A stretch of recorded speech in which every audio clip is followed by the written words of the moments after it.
ڈس appointment کے اندر اپنی قوم کو لے جانا چاہ رہے ہیں، اس مایوسی کے اندر نا. بھائی آخرت جو ہے وہ ہمارا اگر پیش نظر ہے اور ہم اس دنیا کے اندر ہیں تو آئیڈیل سچویشن تو اس دنیا میں کبھی بھی نہیں آنے والا.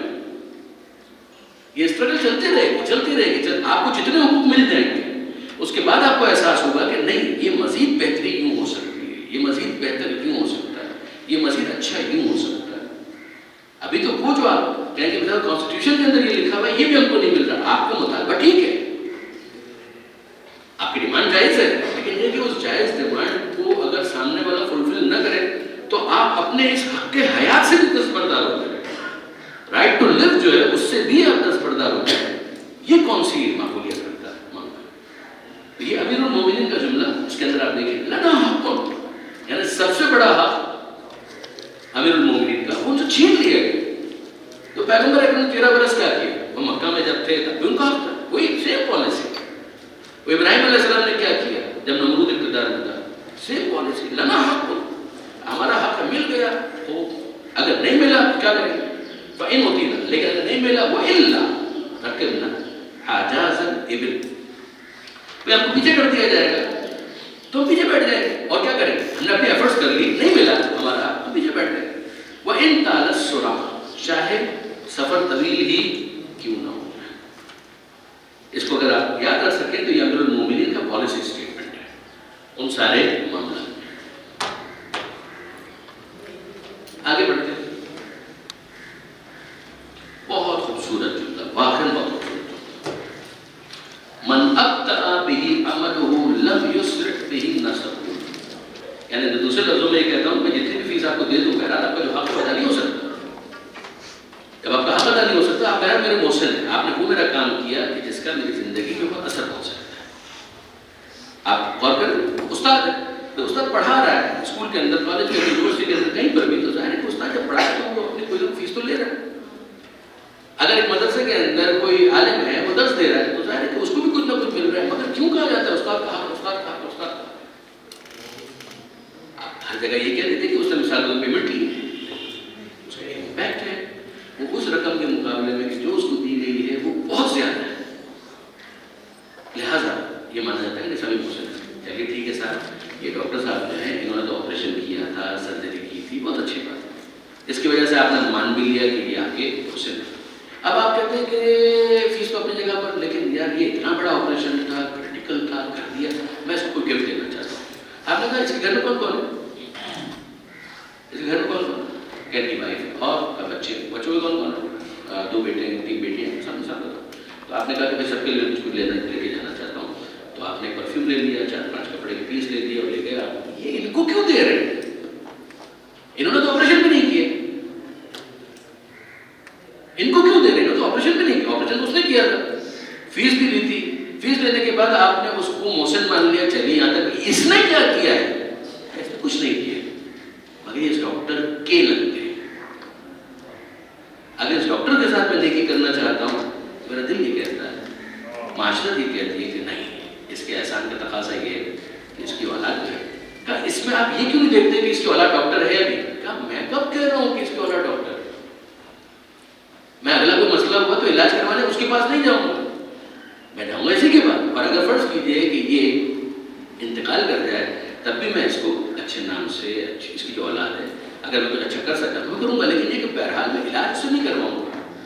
اب آپ ذرا غور کیجیے، اگر وہ اولاد قابل ہے، وہ بھی ڈاکٹر بن گئی، تو آپ کے ذہن میں ایک پاس ہسٹری موجود ہے، آپ اس کو ترجیح دیں گے. آپ کہیں گے کہ یہ تو ایک یعنی لینیج کے اندر ہے، پورا سلسلہ ہے، اسی طرح سے باپ بھی قابل تھا، اولاد بھی قابل ہے، ماشاءاللہ. تو بھائی ہم تو، آپ تو ویسے بھی، آپ کے والد ہمارے فیملی ڈاکٹر تھے، اب آپ نے کلینک کیا، ہم آپ کے پاس آئے. لیکن فرض کیجیے کہ وہ نہیں ہے، تو پھر کیا کریں گے؟ آپ احترام کر سکتے ہیں اس کا، آپ اس کو سلام کر سکتے ہیں، آپ اس کو تحفہ بھجوا سکتے ہیں، مگر آپ علاج کروانا اس کے پاس نہیں جائیں گے. ایک ٹھیکیدار تھا کہ جو مثلاً بہت اچھا تھا، اس نے بہت اچھا مکان بنا دیا، آپ کی توقعات سے بھی زیادہ ایمانداری سے اس نے کام کیا، آپ اس کا شکریہ ادا کریں گے، وہی ساری چیزیں تحفے دے لے جائیں، اس کے اولاد کے لیے بھی لے جائیں. لیکن اگر اس کی اولاد ٹھیکیدار نہیں ہے تو سیدھی سی بات ہے کہ اگلی دفعہ اگر آپ کو مکان بنوانا ہے اور اس کا انتقال ہو گیا ہے تو آپ کم سے کم اس کی اولاد مجھے تو نہیں کہیں گے کہ چونکہ تمہارا باپ بھی ٹھیکیدار تھا، لہٰذا تم یہ مکان، اب بھائی مجھے نہیں آتا، اور دوسرے انداز سے. اگر وہ اولاد باوجود اس کے کہ وہ اس معیار پہ نہ ہو اور وہ سامنے سے آ کر یہ کہے کہ جناب مجھے بھی ٹھیکہ دیجیے, اور دوسرا اگر پوچھے کہ آپ کو کیوں ٹھیکہ دیں, اس لیے کہ آپ نے میرے باپ کو بھی ٹھیکہ دیا.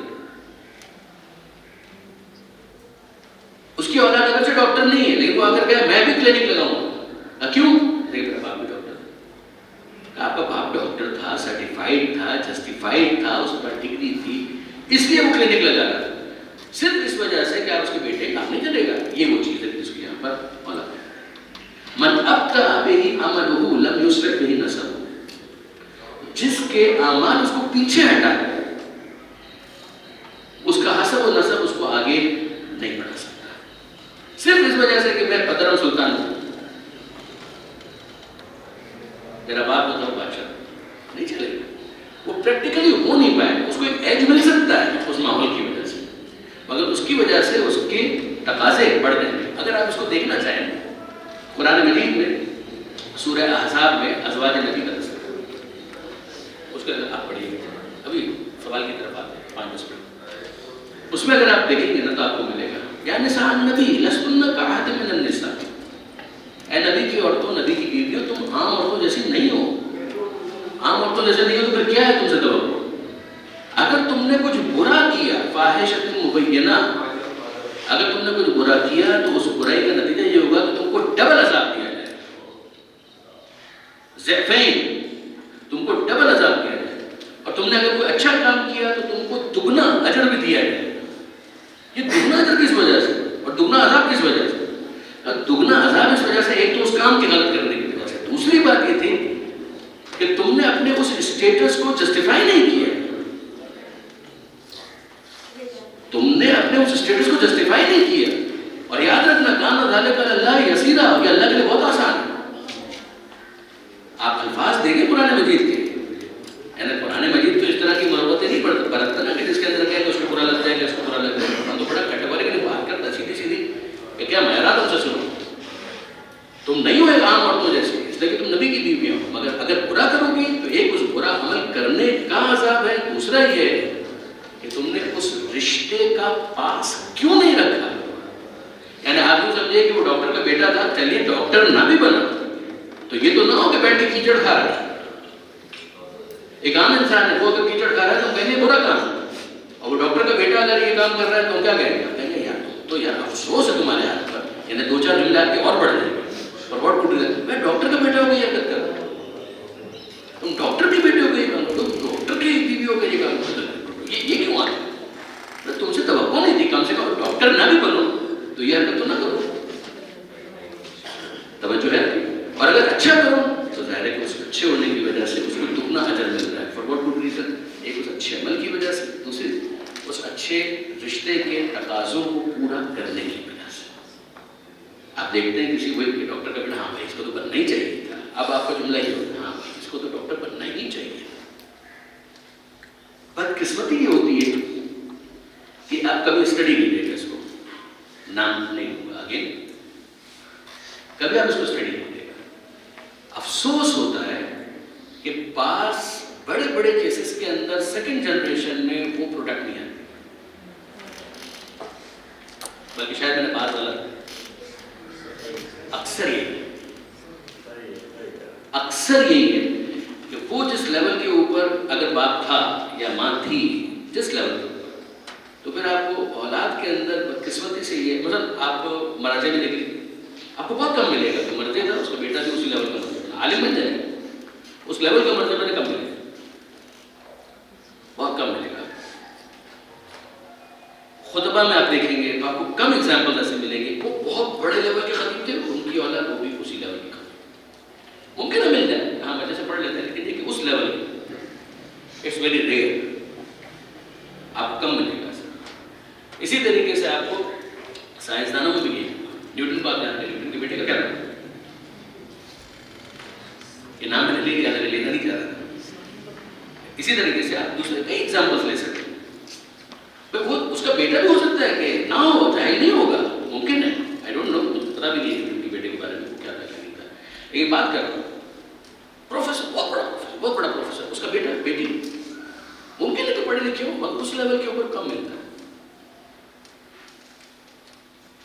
ایک دفعہ اس کے اوپر بحث ہو رہی تھی کہ ریزنز کیا ہیں. بہت سے ریزنز ہو سکتے ہیں, سوشل سائنسز کے اندر ویریبل بہت ہوتے ہیں, لیکن ایک بنا ایک ریزن اس کے اندر یہ سمجھ میں آتا ہے کہ ٹائم نہیں دیتے. اور اب ایک ایکسیپشن سنیے, کامیاب کاروباری بزنس میں آپ کو ایسی بہت مثالیں مل جائیں گی کہ بیٹا مجھ سے بھی بڑا بزنس ہے. چیک کیجیے گا اس کو, ایکسیپشن اس میں بھی ہوں گے, لیکن یہ کہ بہت کیسز ایسے ملیں گے کہ وہ بہت کامیاب کاروباری تھا, بزنس مین تھا, اور اس کا جو بیٹا تھا وہ اس سے بھی آگے چلا گیا. یعنی 3 تھے 4 تھے, ایک کم سے کم اس میں بہت آگے چلا گیا. سارے نہیں, ایک آدھ بہت آگے چلا گیا. اور اس کے اندر بھی ایک اسٹڈی یہی تھی کہ جناب اس نے کم سے کم جو کاروباری افراد ہوتے ہیں وہ اپنے کاروبار میں اپنی اولاد کو ساتھ دیا, سیکھ اس کو سکھا دیں. تو اگر آپ ٹائم نہیں دیں گے تو سیدھی سی بات ہے, پھر اس کے بعد یہ جملہ یاد رکھیے, من ابتدأ به عمله لم يسرع به نسبه.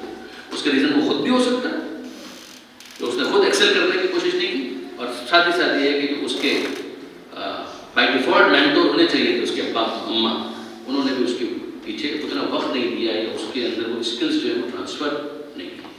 آپ امید میں کر سکتا ہوں کہ آپ اس کو معصومین کے کیس میں دیکھیں, وہ بھی ایکسیپشن ہے, ورنہ 12 جنریشنز اسی لیول کے اوپر ہونا یہ عام طور پر نہیں ہوتا ہے. تو یہ عنایت پروردگار, عطا پروردگار غیر معمولی آپ دیکھیں. اور یہ بھی آپ دیکھ سکتے ہیں کہ وہاں پر بھی جو دوسرے بھائی ہیں سب کے سب اس لیول کے اوپر نہیں ہیں, نوٹ کر سکتے ہیں. تو یہ عطا پروردگار اس میں غیر معمولی کردار ادا کرتی ہے. من ابتدأ به عمله لم يسرع به نسبه, یہ بھی ایک جملہ ہو گیا. اب اس کے بعد ہم دیکھتے ہیں ٹائم کے بعد ایک تو اور ہو سکتا ہے انشاءاللہ 22. اس کو ہم ویسے بھی ڈسکس کر چکے ہیں, اس میں تھوڑا جلدی ہے. جب ہم نے اسٹارٹ میں ڈسکس کیا تھا صدقہ تو دوا منجے, کہ صدقہ نفع دینے والی دوا ہے, اس کے ذیل میں بھی یہ جملہ ڈسکس ہوا تھا. من کفارات الذنوب العظام اغاثۃ الملہوف والتنفیس عن المکروہ.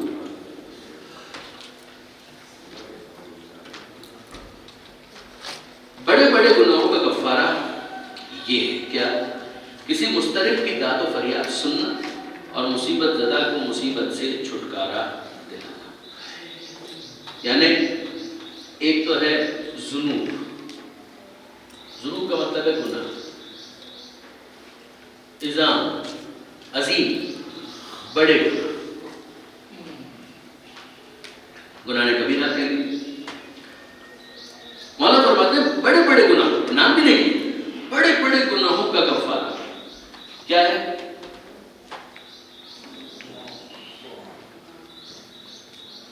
اغاثۃ الملہوف. اغاثہ کس کا اغاثہ؟ الملہوف.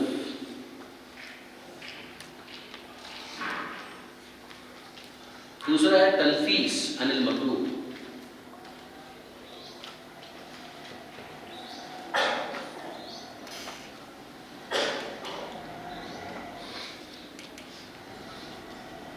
ذرا سے اس کو کھولتے ہیں.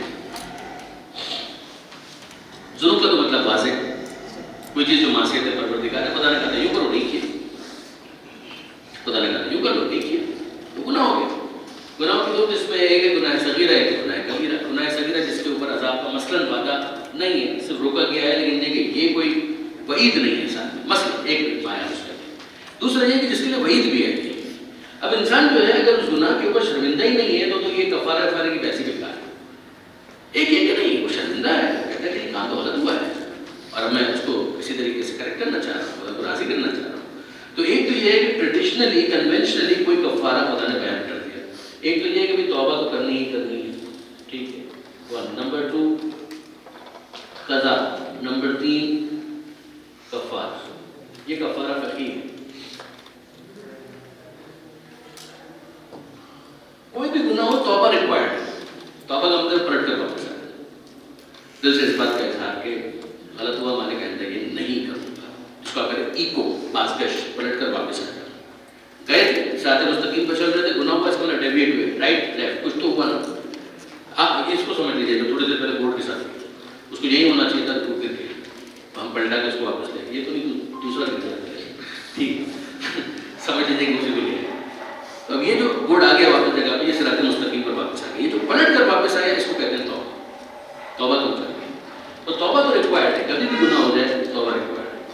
اب اس کے ساتھ بعض کیسز میں قضا جڑی ہوئی ہے، جیسے نماز، کہ بھائی نماز نہیں پڑھی قضا کریں، نہیں پڑھ سکتے قضا کریں، توبہ تو کرنی لیکن نماز کی قضا کریں۔ بعض ایسے گناہ ہیں کہ جن کی کوئی قضا نہیں ہوتی، کوئی قضا نہیں، گناہ ہوتا ہے، بڑا گناہ ہوتا ہے۔ بعض گناہ وہ ہوتے ہیں کہ جن کے ساتھ توبہ کے ساتھ قضا بھی جڑی ہوتی ہے اور کفارہ بھی ہوتا ہے، مثلا روزہ، کہ میں نے جان بوجھ کے روزہ نہیں رکھا تو یا 60 روزے رکھے، یا 60 مسکینوں کو کھانا کھلائیں، یا کہ غلام کو آزاد کریں۔ بٹ نیچرل وی آل نو کہ نماز جو ہے وہ زیادہ امپورٹنٹ ہے روزے سے، مگر اس کا کوئی کفارہ نہیں ہے، روزے کا کفارہ ہے ہوتا ہے۔ اسی لیے وہ کہا کہ دین میں قیاس نہیں ہوتا، دین میں قیاس نہیں ہوتا۔ یہ روزہ جو ہے نماز سے چھوٹی عبادت ہے، پھر روزے کا کفارہ ہے تو نماز کا کفارہ کیوں نہیں؟ وہ مرضی پروردگار ہے، ٹھیک ہے۔ اب اس کے اندر اگلا مرحلہ آتا ہے، وہ کیا کہ یہ والا جو کفارہ ہے کہ یہاں پر اس کو ڈسکس کیا جا رہا ہے، جواب جی نہیں۔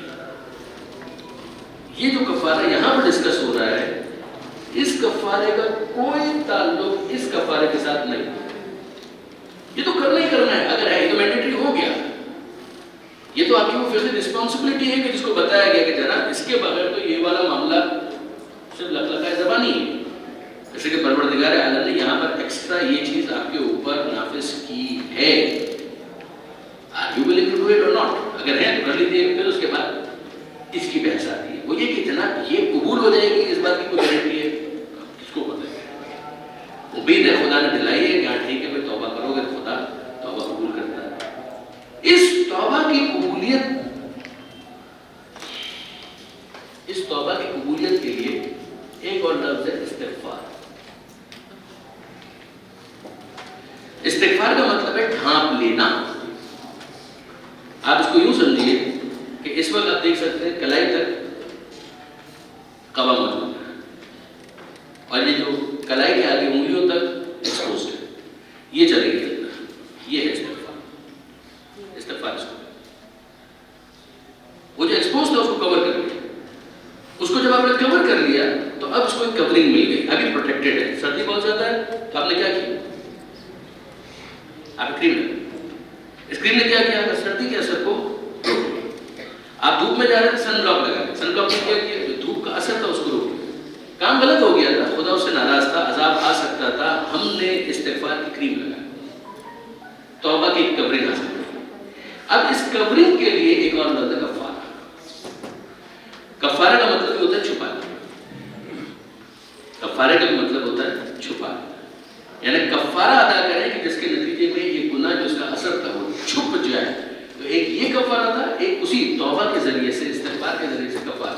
تو ایک تو یہ تھا کہ میں نے کہہ دیا اے پروردگار مجھے معاف کر دے، آئندہ نہیں کروں، وہ ویری گڈ، صحیح ہے، مگر اگر آپ اس کو میک شیور کرنا چاہتے ہیں تو یہ دو کام کرتے رہیے، بہت سے وہ گناہ جو ہو چکے ہوں گے خود بخود کور ہوتے چلے گئے۔ وہ دو کام کیا ہے؟ اغاثۃ الملہوف، تنفیس عن المکروہ، مسترب کی داد و فریاد کو سننا، اس کو رسپونڈ کرنا اگر آپ کے لیے پاسبل ہے، اور اگر پاسبل نہیں ہے تو کم سے کم سننا، اس لیے کہ اس کو بہرحال کوئی کندھا چاہیے کہ جس کے اوپر وہ سر رکھ کے رو سکے۔ اگر اس کو وہ کندھا مل جاتا ہے تو اس کا بہت بڑا بوجھ ہلکا ہو جاتا ہے۔ دوسری چیز ہے تنفیس عن المکروہ۔ مکروہ قلب سے نکلا، قلب کا مطلب ہوتا ہے پریشان، پریشان، کرب و بلا، کرب۔ تو جو مطلوب ہے یعنی جس کے اوپر وہ کرب پوری طریقے سے آیا ہوا ہے۔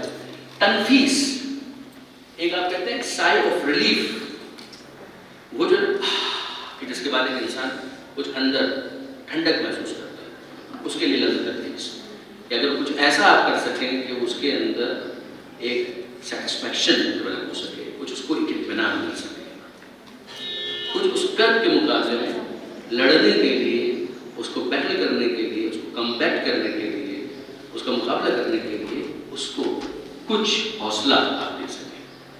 کہ یہ دو کام اگر آپ نوٹ کریں کہ دونوں سوشل ورک ہیں. یہاں پر امیر المومنین یعنی نماز کی بہت اہمیت ہے، پلیز کبھی بھی مجھے غلط مت سمجھیے گا.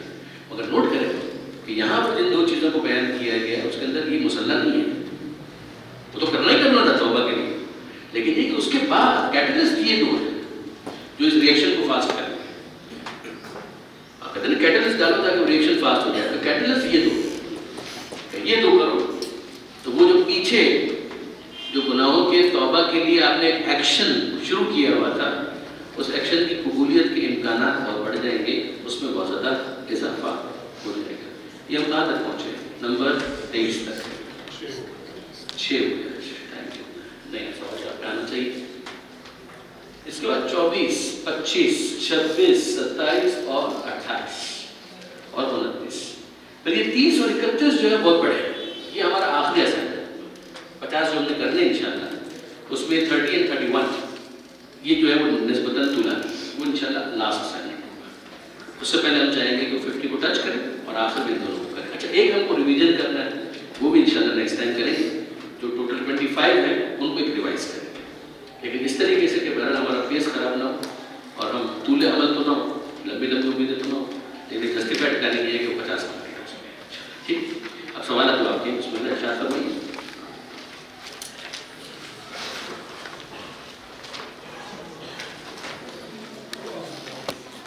اور پانی پہ گرا دیں اور درود بھیج دیجیے محمد.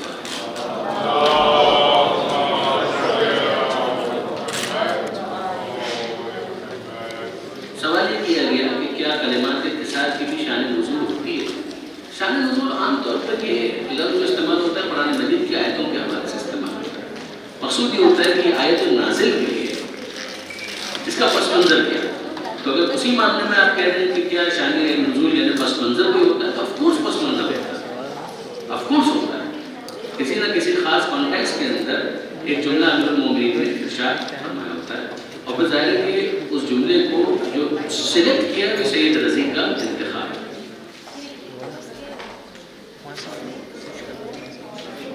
انسان کو جنت میں بھی فرصت ہوگی، وہاں کس طرح فرصت کا استعمال ہوگا. یہ طے ہے کہ انسان کو جنت میں لذت ہی لذت ہے. انسان کے لیے جنت میں لذت ہی لذت ہے. فرصت کا اگر آپ کا یہ مطلب ہے کہ اس کو وہاں پر کوئی چیز تکلیف کے عنوان سے نہیں ہوگی، ذمہ داری کے عنوان سے نہیں ہوگی. A person is very lucky when he has got a profession which is also his hobby. یہ ہمارے ایک پروفیسر تھے فیروز صاحب، ان کو بزنس میتھس پڑھاتے ہیں، MBA ان کا ایک ہوتا ہے. A person is very lucky when he has got a profession which is also his hobby. یہ انسان بڑا خوش قسمت ہے کہ جب اس کا جاب ہو کہ جو اس کی ہابی بھی ہو. ہابی کا مطلب یہ ہوتا ہے کہ آپ فارغ وقت میں کیا کرتے ہیں. تو وہ کہتے تھے کہ teaching is my profession and teaching is my. وہ کہتے تھے میں بہت لکی ہوں. اسی طریقے سے اگر آپ شاید میں عرض کر سکوں کہ یقین کیجیے میرا پروفیشن بھی میری ہابی ہے. I am very lucky. اگر آپ اس کو پروفیشن کہیں تو یہی میرا پروفیشن ہے، یہی میری ہابی ہے. And I really enjoy. اسی طریقے سے جنت کے اندر جو کچھ بھی خدا ذمہ داری کے طور پر دے گا وہ انسان کے لیے صرف ذمہ داری نہیں ہے، انجوائے ہے. اگر آپ اس کو انجوائے کر رہے ہیں تو پھر اس کے اندر تکلیف کا احساس ہوتا نہیں ہے.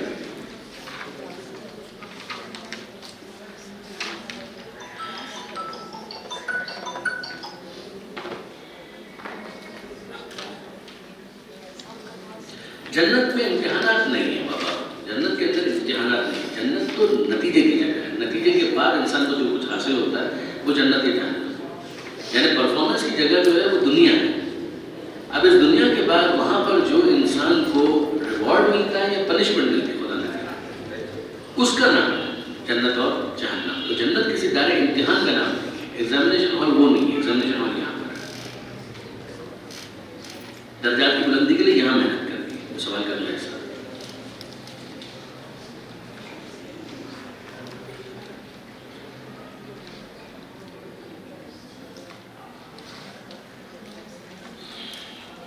کلمہ انہوں نے سوال کیا ہے کہ آپ نے فرمایا کہ اگر ایک آدمی غلطی کرے تو اس کو ٹائم دو، مگر اگر وہ جان بوجھ کر غلطی کرے تو بھی ٹائم دے یا نکال دے. تو یہ ہم نے گزارش کی تھی کہ اگر جان بوجھ کر اگر وہ یہ کام غلط کر رہا ہے اور بار بار کر رہا ہے تو اس کا مطلب یہ ہے کہ آپ کا سلیکشن کا لگتا ہے.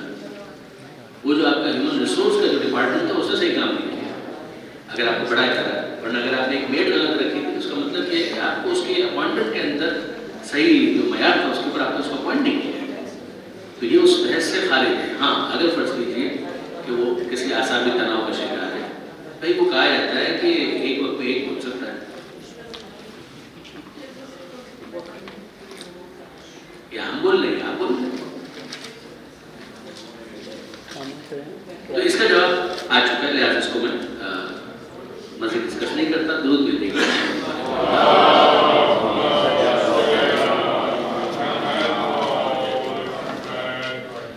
سوال انہوں نے یہ کیا کہ گناہ صغیرہ پر نماز روزہ صدقے کا کفارہ ہے. نماز روزہ صدقے کا کفارہ میں نے یہ جو گناہ صغیرہ پر نماز روزہ صدقے کا کفارہ یعنی کہ گناہ صغیرہ ہو جائے تو نماز روزہ اور صدقہ دینا چاہیے, یہ کہنا چاہ رہے ہیں. میں نے پہلے اس ڈسکشن میں نہیں آیا تھا کہ پڑھے تو اچھی بات ہے. صدقہ وغیرہ دینا بھی انسان کے لیے بڑا کفارے کا باعث بن سکتا ہے توبہ کی قبولیت کے عنوان سے. ایک فقہی کفارہ ہے, وہ غلط بحث ہے. گناہ کبیرہ کا کفارہ کیا ہوتا ہے ابھی بات نہیں کرتا. یہ دو چیزیں جو ہے امیر المومنین نے اس کو کفارہ بیان کیا, لیکن کفارہ فقہی کفارہ اس انداز سے نہیں ہے. اس بات کو سمجھنے کی کوشش کیجیے گا. ایک وہ ہے کہ پرسکرائب کفارہ بیان ہوتا ہے کہ جو ایک ذمہ داری فقہی بنتی ہے. ایک یہ ہے کہ آپ توبہ کی قبولیت کے لیے جو اس کے اثرات انسان کی زندگی پر آتے ہیں اس کو مٹانے کے لیے, اس کو محو کرنے کے لیے جو مزید ایک ایفرٹ کرتے ہیں, جو اگرچہ واجب کی حد تک نہیں ہوتی ہے لیکن یہ جو بہرحال اس کا ایک اثر ظاہر ہوتا ہے. وہ وہاں پر وہ دو چیزیں بیان کی گئی, اغاثۃ المرجوع و تنفیس عن المکروہ. اور اس کی پھر کوئی حد معین نہیں ہے کیونکہ کام تو کار ثواب ہے ہی, ویسے بھی پسندیدہ ہے, اگر اس کا ایک اثر یہ بیان کیا گیا ہے. کسی کی مدد کرنے میں محرم نہ محرم کی کوئی قید تو نہیں ہے, چیز کی کوئی قید نہیں ہے. ظاہر ہے کہ اگر آپ کے رشتے دار ہیں تو ان کا حق زیادہ ہے. چیریٹی بگنز ایٹ ہوم, چراغ تلے اندھیرا نہیں ہونا چاہیے. تو اسٹارٹ وہاں سے کریں بے شک, لیکن یہ بہرحال اس کی کوئی حد نہیں ہے. اور یہ بھی نہیں کہا گیا کہ محرم ہو نہ محرم ہو, کوئی بھی ہو سکتا ہے. لیکن یہ کہ بہرحال خواتین کے کیس کے اندر یہ ہے کہ وہ اپنی عفت اور اپنے معاملات کو ذرا سا محتاط سے ڈیل کریں.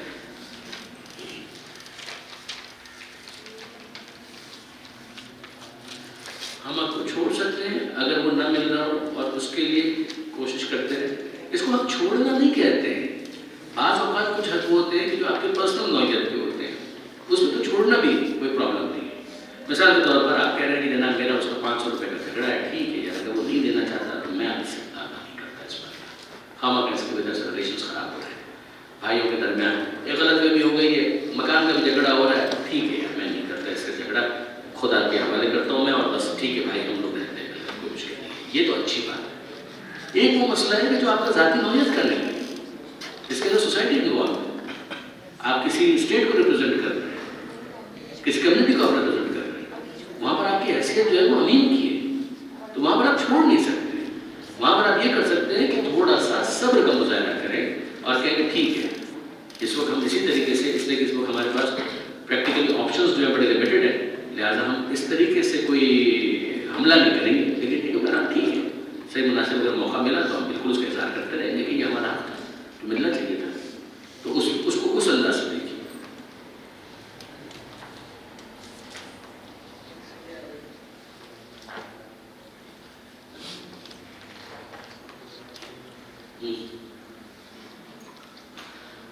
یہ سوال آداب مجلس و محفل کے حوالے سے ہے. اس وقت ہماری جو گفتگو ہو رہی ہے اس کے ساتھ یہ مربوط نہیں ہے. مثلا میں پڑھ دیتا ہوں کہ تیسری کا چاند دیکھنا کیسا ہے. لوگ منع کرتے ہیں, شرعی حیثیت کیا ہے, مجلس کے دوران اگر اذان ہو جائے تو کیا مرثیہ نوحہ روک دینا چاہیے وغیرہ وغیرہ. تو یہ ہم تھوڑا سا ورنہ بالکل طریقے سے اوپن سیشن ہو جائے گا, اس لیے میں مناسب سمجھتا ہوں اس کو اس وقت اگنور کروں. اور مثال میں نے اسی کی عرض کر دی کہ دیکھیں اس طرح کے جو سوالات ہیں ان کو ہم انٹرٹین نہیں کر پائیں گے, ورنہ تو پھر یہاں پہ تو کوئی اس کا ایڈ ہی نہیں ہے نا.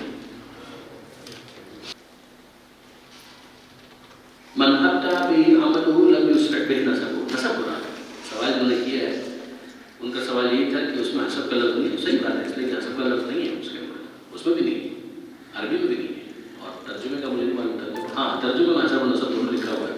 نسب اصل چیز تو یہاں پر نسب کی بات ہو رہی ہے کہ اس کا نسب ہے, وہ کسی نسل سے اگر اس کی پرفارمنس نہیں ہے تو سیدھی سی بات ہے کہ آپ اس کی طرف طرف رجوع نہیں کر پائیں گے، مشکل ہو جائے گا کہ صرف اس بنیاد کے اوپر کہ اس کے والد یہ تھے والدہ یہ تھی، آپ اس کی رسپیکٹ تو شاید کر پائیں گے.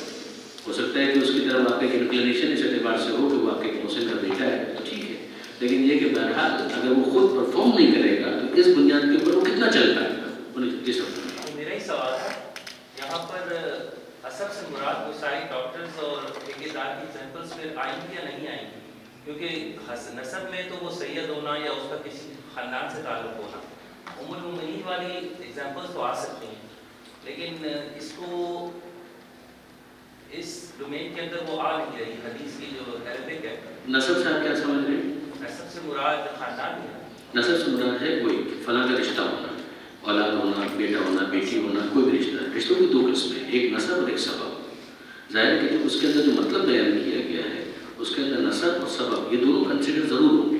یعنی صرف اور صرف الحاق کی وجہ سے، رشتے کی وجہ سے یہ نہیں ہو پائے گا کہ اس کے اندر انہیں پرفارمنس نہیں بھی ہے تب بھی آپ اسی کی طرف رجوع کرتے رہیں، نہیں ہو پائے گا، اس کو آگے نہیں بڑھا پائے گا. یہ کتنا چل پائے گا؟ یعنی یہ بات جو امیر المومنین بیان کر رہے ہیں نا کہ من ابطأ بہ عمل، جس کا عمل اس کو آگے نہیں بڑھا پا رہا، جو عمل کے اندر پیچھے رہ گیا ہے، اس کا نسب اس کو آگے نہیں بڑھا پائے گا. یعنی اس کے جو پرفارمنس اگر خراب ہے تو اس خراب پرفارمنس کے ساتھ وہ آگے ترقی نہیں کر پائے گا. چاہے رشتہ داری کے اندر یہ آ جائے کہ یہ اس کا بیٹا ہے، یہ آ جائے کہ اس کا بھائی ہے، یا یہ آ جائے کہ فلاں اس کا چاچا ہے، یا یہ آ جائے کہ فلاں اس کا شوہر ہے، اس سے کچھ فائدہ حاصل نہیں ہو پائے گا پرفارمنس اگر اس کی نہیں ہے تو. اس لیے کہ لوگ اس سے صرف اس وجہ سے رجوع نہیں کرتے. پیری پریتی کے اندر ممکن ہے کہ چل جائے، کہاں ٹھیک ہے صرف کرنا کیا، کچھ کرنا ہی نہیں ہے، صرف دعائیں کرنی ہے نا اور کچھ نہیں کرنا ہے. لیکن یہ کہ جہاں آپ عمل کی بات کرتے ہیں تو آپ اپنے پیر کی بات میں کیسے جائیں گے؟ اگر وہ ڈاکٹر نہیں ہے تو آپ اپنے پیر سے صرف اور صرف علاج کروانے کے لیے کیسے جا سکیں گے؟ بہت مشکل ہو جائے گا. یا کسی بھی خاص مسئلے کے اندر جس میں اس کی ایکسپرٹیز نہیں ہے، آپ اس کے مشورے کو کتنی امپورٹنس دے پائیں گے؟ ایک جگہ اس حدیث کا ترجمہ میں نے پڑھا تھا، جس کا حسب اسے پیچھے کرتے اس کا نسب اسے آگے نہیں بڑھا سکتا. یہاں پہ حسب کا لفظ نہیں ہے، یہ تو خود آپ نے جو لکھا ہے اس سے لکھا ہے. یہاں پہ لفظ حسب نہیں ہے. عربی دیکھیے، من ابطأ بہ عملہ، ایک لفظ ہے عمل، عین میم لام، اور دوسرا جو لفظ ہے وہ ہے نسب. آپ دیکھیں لفظ جو ہے وہاں پہ نسب ہے. اس کو بھی اگر آپ دیکھیں گے سو تک سے نکلا ہے. مزید غور کر لیجیے گا اس کے اندر، ایک رائے تو آپ کے پاس آ گئی نا، آپ اسی رائے کے بارے میں بھی اختیار رکھتے ہیں، لیکن یہ کہ بہرحال جو لفظ وہاں پر استعمال ہوا ہے وہ وہی ہے. ایک عمل کا لفظ ہے اور ایک نسب کا لفظ ہے.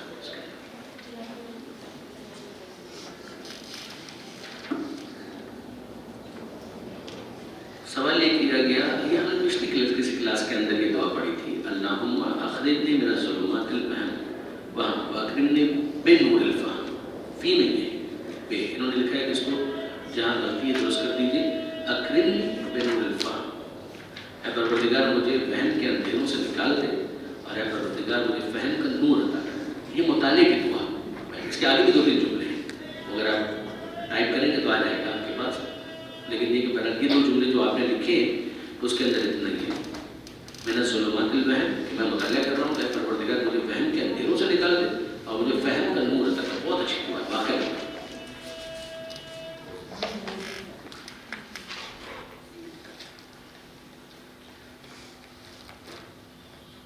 عمر کا بڑا حصہ کوتاہی، کاہلی اور سستی میں گزر گیا. کیا اس گزرے ہوئے وقت کی تلافی ہو سکتی ہے جو عمر خدا نے باقی رکھی ہے؟ جب جاگے تب سویرا، جب جاگے تب سویرا. جب توجہ ہو جائے انسان ٹھیک ہے شروع تو کرے نا. یعنی فرض کیجیے کہ مجھے 5 کروڑ مل سکتے تھے، نہیں ملے. مل سکتے تھے نہیں ملے، لیکن اب 1 کروڑ مل سکتے ہیں. تو کون عقل مند ہے جو کہے گا کہ 1 کروڑ ملا؟ تو جو چیز ہم مادی دنیا کے اعتبار سے کرتے ہیں وہی آپ اس کو سے بھی دیکھیے. امیر المومنین فرماتے ہیں عقل مند وہ نہیں ہے کہ اگر پورا نہیں مل رہا تو پورا چھوڑ دے. اگر پورا نہیں مل رہا تو پورا چھوڑنا، یہ کون سی عقل مندی ہے؟ اب مثال کے طور پر آج نیا دن ہے، نئے سال کا منایا جاتا ہے، ٹھیک ہے. ایک انسان یہ سوچے کہ چلو جو ماضی کے اندر نہیں کر پائے، جو حاصل کیا اس کو خدا کا شکر، آگے مزید انرجیٹک ہو کر جتنی بھی گنجائش رہ گئی کہ کس طرح سے اس کو بہتر بنایا جا سکتا ہے.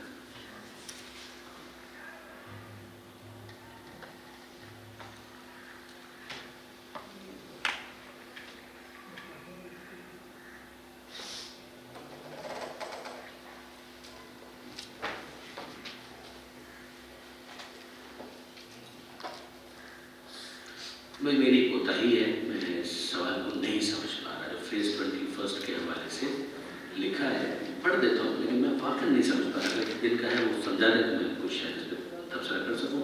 اگر شیطان ہماری جسٹیفیکیشن کے بیچ میں اپنا ورڈ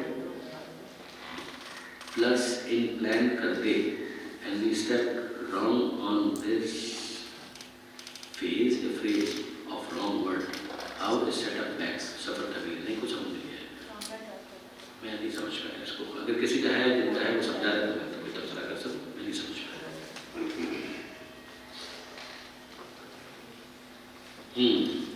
شرم و حیا کو محرومی سے ملا دیا ہے. اس شرم کو کیسے ختم کیا جائے کہ جس کے نتیجے میں یعنی جو انجسٹیفائڈ شرم. مثال کے طور پر ایک بہت زبردست وہ لکھا تھا کسی نے، مفتی صاحب نے اس پر اپڈیٹ کیا، بہت اچھا تھا.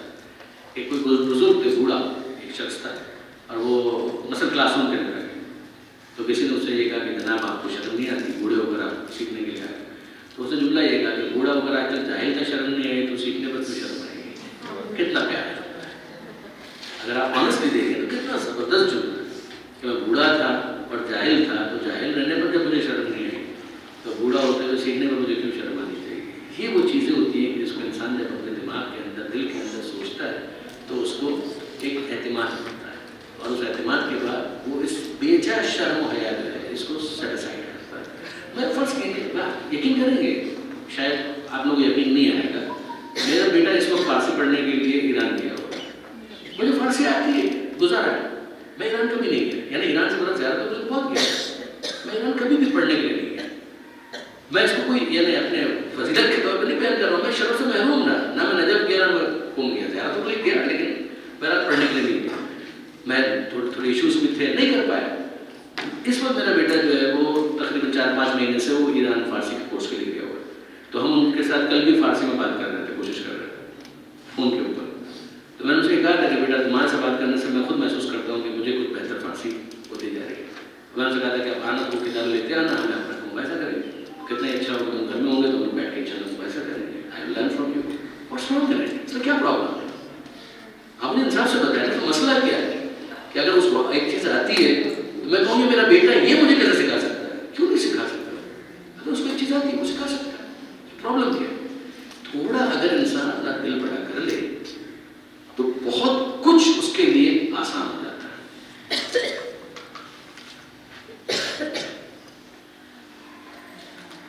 صاحب مروت کے اوصاف ایکسپلین کرتے ہیں. یہاں پر جو لفظ صاحب مروت استعمال ہوا اس کا مطلب یہ ہے کہ بنیادی طور پر ایک انسان کا نیک اور شریف ہونا، جو اس کے بارے میں آپ تاثر قائم کرتے ہیں وہ کیا ہے.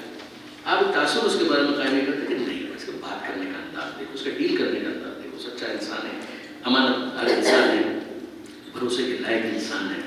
یہ وہ چیز ہے کہ جس کو بطور مجموعی ایک نیک اور شریف انسان کے طور پر جس کو کہا جائے گا اس کو کہا جائے گا صاحب.